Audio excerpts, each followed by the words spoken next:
Hello everyone, my name is Aaron and we'll be doing a video on the Zoom H8 with the SSH-8 boom shotgun mic.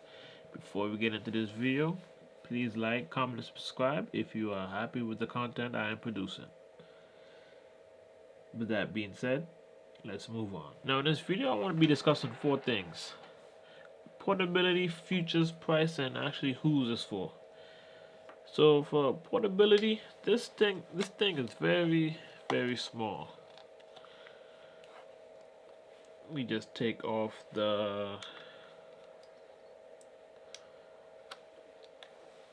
this is it, bare bones, as in this is how you get it, minus the Bluetooth module there. We'll go over that in a second.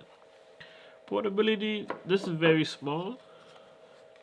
You can almost fit this in your pocket, but I wouldn't, because the buttons and dials, I wouldn't want this being damaged in any sort of way. But it is very small, probably as big as your hand, maybe two hand size if you close your hands together. But this is very portable. You can almost stick this anywhere and be okay with it on the field, or any way you choose to take it. That could be van life, or simply just going out recording sounds wherever you may want to get those audio. But with the portability, that it's pretty simple in that case. So let's move on to the next subject: features. Now the features is the heavy subject. So with the features, it packs plenty. So first, six XLR inputs. Now, these 6 XLR inputs all have phantom power. Let me just get that out of the way. It all has phantom power. So you can literally hook up all those. There's a name for it, but they require a condenser mic, I believe it's called, that requires phantom power. And they all have their own gain knobs.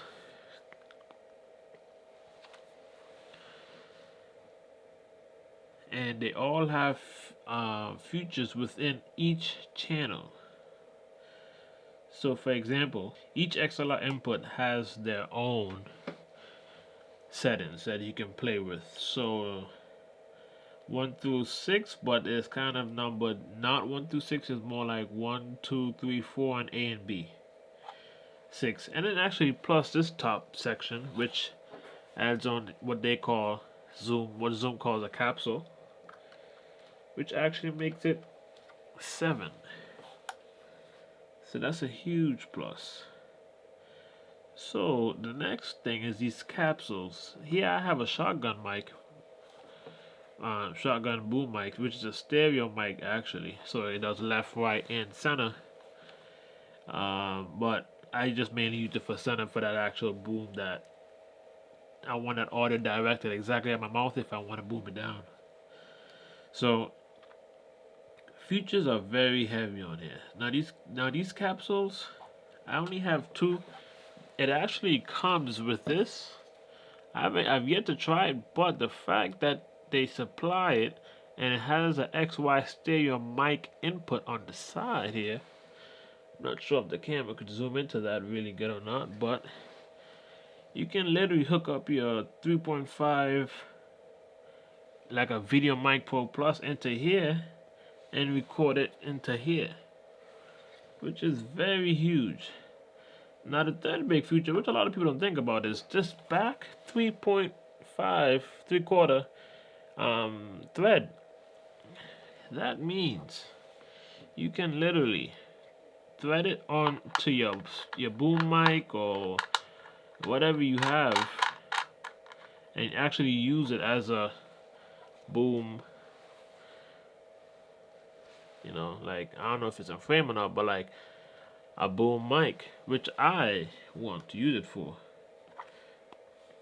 Now the fourth thing, which I believe I'm on the fourth one, the fourth thing is the menu system. The menu system is, I think this is the first time we've had one like this on the Zoom. So on the Zoom there's field, music, and podcast settings. not a setting, but more like options. Every time you go into one, it's different for every person. Obviously, field is probably more on the field. Music is, self-explanatory. Music, podcast is podcast. And field is straightforward. It just shows you what mics are on, and you control that by literally clicking the buttons right here to signify that you want this mic to be active. So every time you press it, the light comes on. So if I wanted XLR input 1, I'll just click 1 right here, and it comes on. Now obviously there's nothing connected in that, so it's a waste of battery. And battery is the last feature that I find this very interesting. This takes 4, I believe. Yes, 4 AA batteries. Now I also have rechargeable batteries, which I don't necessarily plan on using, but the big thing about it is it also could do power in from like a power bank. So if like I have a 2600 milliamp, 26,000 milliamp power bank, and to be quite frank, that could power this thing for a couple days straight if I just use it solely on this. Now I do know phantom power will pull more power, but it shouldn't be killing your 2600 watt, 26,000 watt milliamp power bank. All in all, the features are very, very, very, very good. I respect it a lot, and I feel like everybody should have it. But the price is $400 for this and the capsule it comes with. Now the Zoom H6 was the same price, but when this dropped, the Zoom H6 became $300, I believe it is. I have to double check on that. But for the price, I pretty much think it's worth it. Now, is it for everybody? I'm not sure. But who's it for? Definitely YouTubers. Yes, if you're serious, you should definitely get your hands on an external recorder, because before this video, I was actually doing an audio test sample on how it records and the sound or whatever.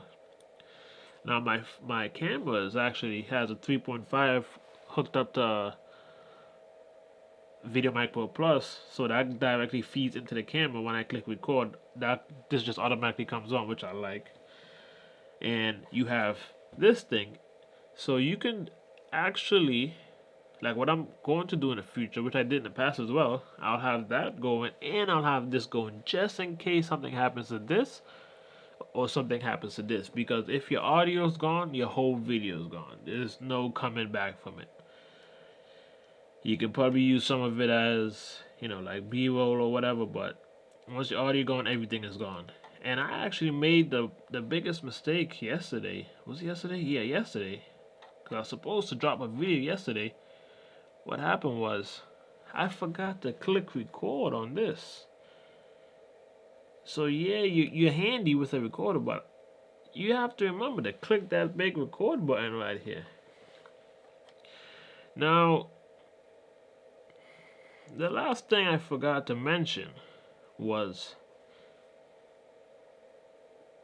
the BTA1, this module right here.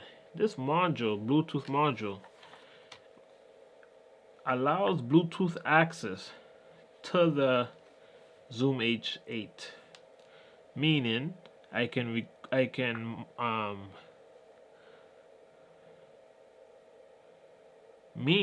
monitor all the sounds that come from this Zoom H8. So in front of me, I think it's off camera. I'm not even sure because I don't even have my flip out screen out, which I'm trying to look into the camera more. It will show your audio levels like so.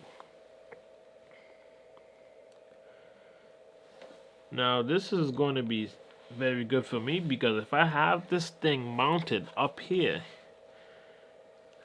I don't want to keep looking up to make sure that, oh yeah, let me see if my audio is good, and while it's pointing down, the whole screen is down. So that's going to be another problem. I won't be able to look at my audio levels. It's there, so you know you want to look at it.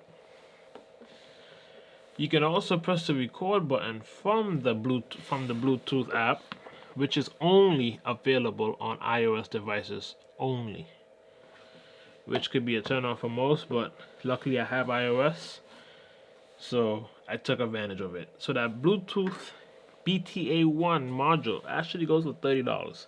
I think it's not a waste of money, but I feel like they should have included it in the package. You know, like I feel like they could have put that somewhere inside of here. You know, make it easier for us. But you know, everybody gotta make money, so it's what it is, and I'm the one who spent the money on it.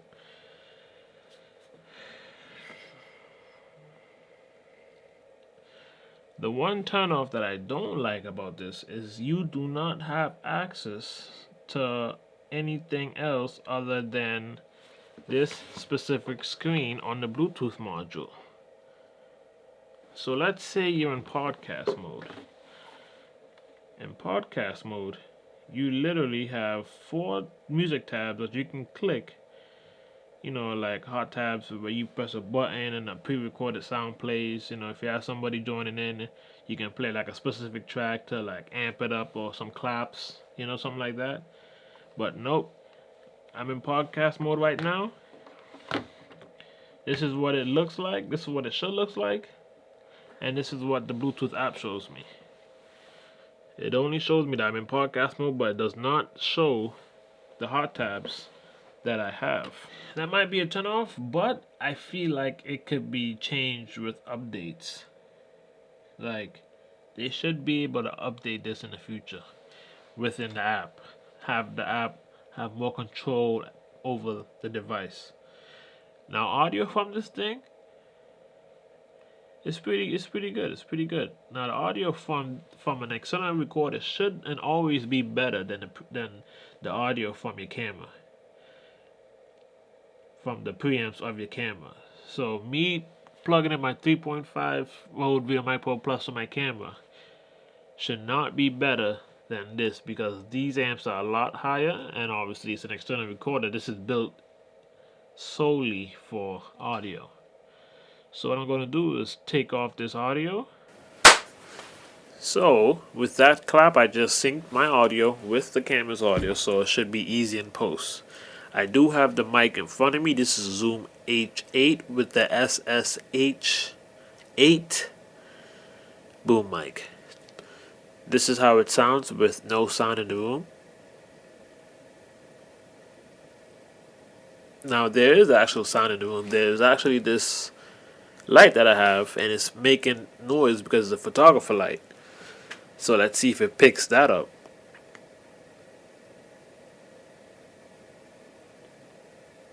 Now for the audio,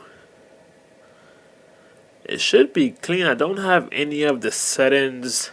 Like I never touch the settings. It's just bare bones. I have the gain all the way to 10. So like my Bluetooth app is telling me that I'm between 6 and 12. So that should be good, I believe. I'm not too sure. I'm still playing with the audio levels. I'm not sure if 6 and 12, Google says 6 and 12 is good, but we'll see.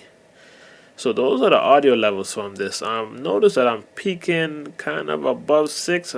Maybe I should turn that down. What is a good audio level to record at? That's a good question. What decibels should I be at when I'm recording? Now, I do see it hovering at negative 48 decibels. I'm not sure if that will come into the audio while I upload this, but I'll definitely listen to it. Now, my name is Aaron. This is the end of the video. If you like what you've seen, please like, comment, and subscribe. If you don't do any of those, please comment. Comment shows me that you care. Or don't care, actually. It just gives me more interaction with you, and I love interaction. Have a good day.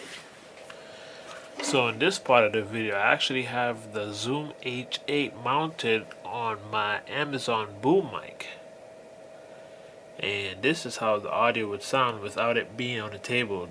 Before, I did an audio sample on the actual Zoom on the table, so there was a possibility with me just rubbing my hand on the desk so too hard or whatever, but it should sound a lot crispier, and I'm excited to see what the results are, and we'll see exactly how this turns out. Don't necessarily know what to talk about, but this is just an example of how the audio should sound in this recording.